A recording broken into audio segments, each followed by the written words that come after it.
궁금한 뒷이야기를 들어보면서 물음표가 느낌표로 바뀌는 뉴스의 재구성 뉴스야 시간입니다. 토요일은 정치부 류병수 기자와 함께합니다. 자, 어서 오십시오. 첫 번째 물음표부터 얼른 보죠. 네, 첫 번째 물음표는요. 문 대통령과 오해 풀었다입니다. 아니 윤석열 총장하고 문 대통령이 지금 최악의 상황이다. 지금 대통령 측근 비리 의혹들 이런 것들을 지금 조사를 하고 있고 윤 총장하고 대통령하고 그래서 당연히 좀 뭔가 좀 껄끄러울 것 같다. 네. 이런 얘기들이 많았는데 실제 다른 기류가 있다. 이런 건가요? 네, 윤 총장이 열흘 전쯤 지인들을 만난 자리에서 문 대통령이 자신이나 검찰에 대해 오해를 하고 있는데 최근에 풀렸다는 취지로 말했다고 합니다. 관련해 문 대통령과 윤 총장이 서로를 언급한 영상을 먼저 잠깐 보겠습니다. 자, 저희들은 과거 우면하지 않고 어떠한 사건이든지 원칙대로 처리해 나가고 있고 앞으로도 그렇게 할 생각입니다. 네. 검찰 내부에 대한 개혁은 윤석열 총장을 주례를 하고 있습니다. 자, 그런데 조국 전 장관 수사부터 시작해서 청와대 울산시장 선거 개입 의혹까지 지금 윤 총장이 수사를 하고 있는 건데 네. 지난주에는 유재수 감찰무마 의혹과 관련해서 청와대 지금 압수수색까지 했단 말이에요. 네. 근데 이걸 다 문 대통령이 양해 하에 이루어지고 있다 이렇게 보긴 좀 어려운 거 아니에요? 네, 대통령과 검찰총장 간의 내밀한 기류를 정확하게 알 수는 없습니다만 최근에 윤 총장을 만난 지인이 전한 윤 총장의 발언은 이렇습니다. 문 대통령의 국정에 방해나 걸림돌이 되는 요인을 제거하는 것이 나의 임무라고 했다고 합니다. 그러니까 청와대 안팎의 대통령 측근들이 선을 넘는 행동을 한다면 원칙대로 수사하고 처벌해야 한다는 것인데 그렇게 해서 문정부를 깨끗하고 성공하도록 노력하겠다는 취지입니다. 그러면서 충심이라는 표현을 썼다고도 합니다. 충심. 자, 말을 들어보면은 청와대 핵심들을 향한 수사는 문 대통령의 성공을 위한 일이고 문 대통령도 그 부분을 위해서 어느 정도 이해를 했다 이런 표현으로 볼 수 있는데 근데 윤 총장이 과거에 난 사람한테 충성하지 않습니다. 이렇게 얘기했단 말이에요. 좀 상충되는 거 아닙니까? 네, 예전과 표현이 다소 바뀌긴 했습니다. 하지만 임명권자에 대한 예우 차원으로 보는 시각도 있습니다.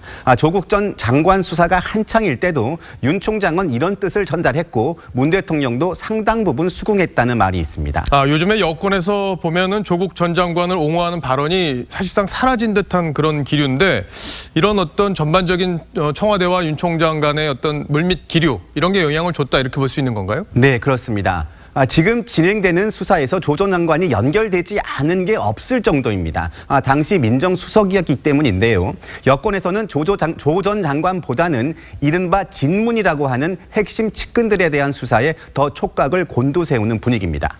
근데 앞서 저희가 보도도 해드렸는데 조국 민정수석 시절 요 밑에서 일을 했던 백원호 비서관 그리고 반부패실에 있었던 박형철 비서관이 다 이 책임을 조국 전 장관한테 돌리는 듯한 이런 발언들을 하고 있다는 게 보도가 되고 있어요. 네, 백 전 비서관은 최근 검찰에서 유재수 감찰 무마와 관련해서 감찰 중단은 당시 조 전 수석의 결정이라는 취지로 말했고요. 박 비서관 역시 공식 수사를 요구했는데 조 수석이 주변에서 전화가 너무 많이 온다면서 감찰 중단을 지시했다고 진술했습니다. 정치권에서는 조 전 장관이 문재인 정부의 아이콘이자 핵심 실세인 줄 알았더니 신기루 아니었냐는 이야기도 나옵니다. 지금 보면 부인과 동생이 구속이 돼 있고 아들, 딸 모두 수사받는 상황인데 대통령의 핵심 측근은 따로 있다 이런 말이 나오니까 좀 격세지감을 느끼기도 하는 분들이 있을 것 같아요. 자, 첫 번째 물음표 정리해 볼까요? 네, 그래서 문 대통령과 오해 풀었다는 걸림돌 제거가 충신의 역할로 하겠습니다. 예, 사람에 충성하진 않지만 어쨌든 정권이 잘 되는데 검찰총장으로서 기여하겠다 이런 의지로 읽으면 되겠습니다. 네. 자, 다음 물음표로 가볼까요? 네, 두 번째 물음표는요. 황나 파경 박상원이 발단으로 했습니다. 먼저 영상을 하나 보고 이야기를 나누겠습니다.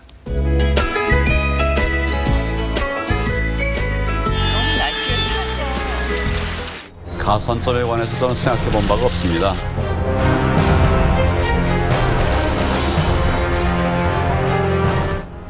원내대표 나경원의 발걸음은 여기서 멈춥니다. 이 원내대표 선출 권한은 사실 의원총회에 있잖아요. 그래서 황 대표가 이걸 안 된다 이렇게 얘기한 게 월권이다 이런 논란까지 감수하면서 지금 사실상의 불신임을 한 거란 말이에요. 네. 두 사람 사이에 무슨 일이 있었길래 도대체 여기까지 온 거냐 이런 얘기 있는데 지금 화면을 보면은 탤런트 박상원 씨가 여기에 발단이 됐다. 네. 두 사람 갈등의 시작과 끝은 월권 논란이라고 볼 수 있습니다. 가장 대표적인 일이 인재 영입 사건인데요. 지난 11월 황 대표에 측근한 의원은 이렇게 말했습니다. 나 원내대표가 연기자를 만나서 구체적인 출마 지역까지 거론하면서 영입을 제안했다가 거절당했다라고 불편한 심기를 비쳤습니다. 해당 인물은 연기자 박상원 씨였습니다. 원내대표가 당연직 최고위원이긴 하지만 주로 원내의 일을 맡는데 당대표 영역인 인재 영역에까지 상의 없이 나섰다는 불만이 나온 겁니다. 그러니까 발단은 박상원 씨였는데 근데 결정적인 이유는 또 따로 있을 것 같아요. 네, 그렇습니다. 황 대표의 단식과 동시에 나 원내대표가 미 방위비 분담금 관련해서 미국으로 출국한 점이 결정적이었습니다. 관련해서 황 대표 측근은 당시에 주구금을 건 단식을 하는데 미국을 갈 때인가라고 원색적으로 비판했었는데요. 당시 나 원내대표는 일정을 바꿔서 귀국하긴 했지만 당시 기자와의 통화에서 왜 협상이 진행 중인 시점에 판을 깨는 단식을 하느냐면서 불만을 토로하기도 했습니다. 이 밖에도 서울시당위원장 지명을 놓고 서로 이견을 낸 점, 공천 가산점제, 도입과 국감 표창장 문제도 있었습니다. 근데 결과적으로 두 사람이 우리가 잘 몰랐지만 물밑에서는 굉장한 갈등을 겪고 있었다는 게 이번 파동을 통해서 드러났는데 근데 이제 나 원내대표 입장에서도 그냥 물러나기는 왠지 좀 공천을 앞둔 시점이고 총선을 앞둔 시점이기 때문에 그냥 물러나기는 굉장히 좀 어려웠을 것 같다 이런 생각도 좀 들어요. 네, 그렇습니다. 임기가 연장 거부된 3일 밤에 여러 논의가 있었습니다. 다음 날 새벽 1시까지 당내 의원들과 여러 논의를 했다고 하는데요. 통화 사이사이에 나 대표의 울음 섞인 목소리를 들었다는 의원들도 있었습니다. 예정된 원내대표 재신임 투표를 강행해야 한다는 권유도 있었고요. 하지만 총선을 앞두고 당 투톱이 정면 충돌하는 것이 좋지 않고 단식 이후에 당이 황 대표 중심으로 질서가 짜여진 상황이어서 물러서는 쪽을 택했다고 합니다. 어쨌든 나 원내대표가 물러났기 때문에 갈등이 확산되는 거는 막았지만은 이 황 대표가 너무 독주하는 거 아니냐 이런 논란이 또 생겼잖아요. 네. 임명직 당직자 35명이 자진 사퇴한다고 했는데 실은 알고 보니까 황 대표 지시로 박맹우 당시 사무총장이 사표를 받았다고 합니다.